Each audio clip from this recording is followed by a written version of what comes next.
Some stories don't teach you how to help. They teach you when to stop. This is one of those stories.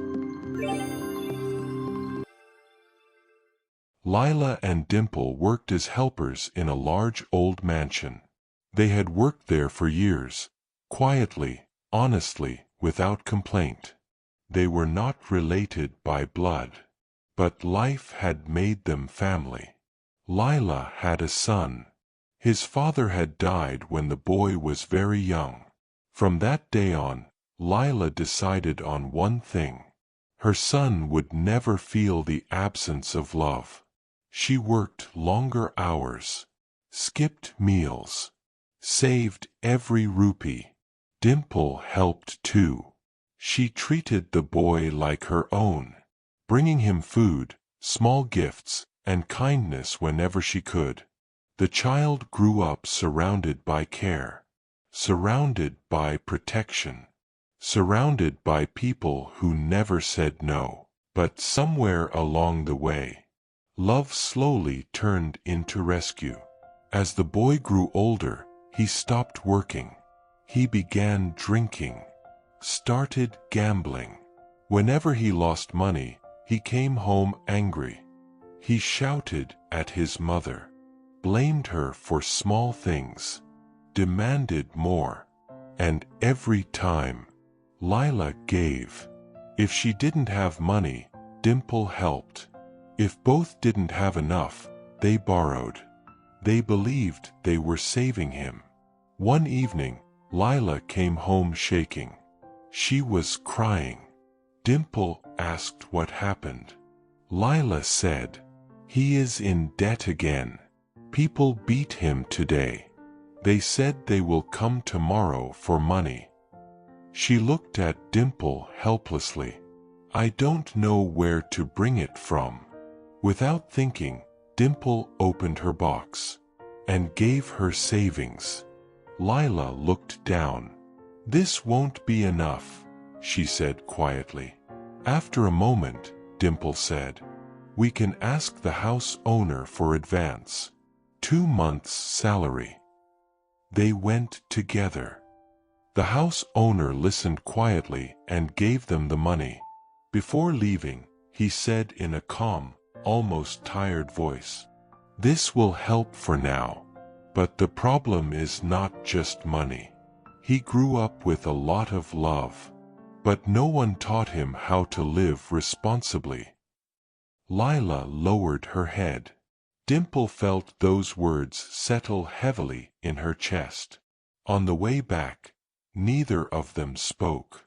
For the first time, they were not thinking about how to save him. They were thinking about how they had raised him. That night, Dimple sat awake. She remembered how the boy was never scolded, never corrected, never asked to work or take responsibility. Because there was no father. They had filled that space with only love. And now, that love had no direction. The next morning, Dimple spoke carefully to Lila. "We loved him because he had no father," she said. "But we never taught him what is right and wrong. We kept fixing his mistakes instead." Lila's eyes filled with tears. She whispered, "I thought protecting him meant being a good mother." Dimple replied softly, "Protecting him from everything may be why he never learned anything." That evening, when the son came home and demanded money again, Lila did something she had never done before. Her hands shook. Her voice broke. But she said, "No." The boy stared at her in shock. She continued, slowly, "I will give you food. I will give you a place to sleep. But I will not give you money anymore." The boy shouted, insulted her, blamed her for his life. Then he stormed out. Lila collapsed onto the floor. She cried the entire night. Dimple sat beside her, silently. Days passed. No calls. No messages. Lila believed she had lost her son. Then one afternoon, the door opened. The boy stood there. He looked tired. Older. He didn't ask for money. He asked quietly, "Is there food?" Lila served him. No lectures. No anger. No extra help. Just food. The next day, he came again. Then again. Slowly, he began taking small work outside. Slowly, the drinking reduced. Slowly, the betting stopped. Not because someone forced him, but because no one was carrying him anymore.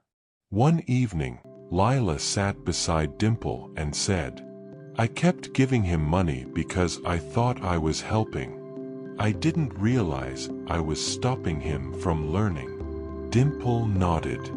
"We didn't fail him by loving him," she said. "We failed him by never teaching him limits." Sometimes, people make mistakes, not because they are bad, but because they were never taught any better. And sometimes, those who care make mistakes too.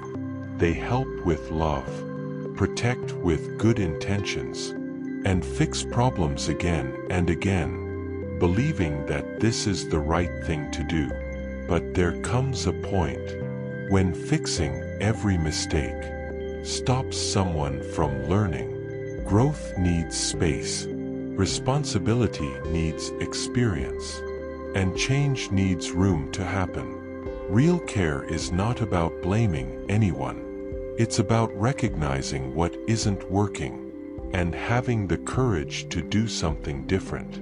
Because learning doesn't come from being saved every time. It comes from understanding consequences and being trusted to grow.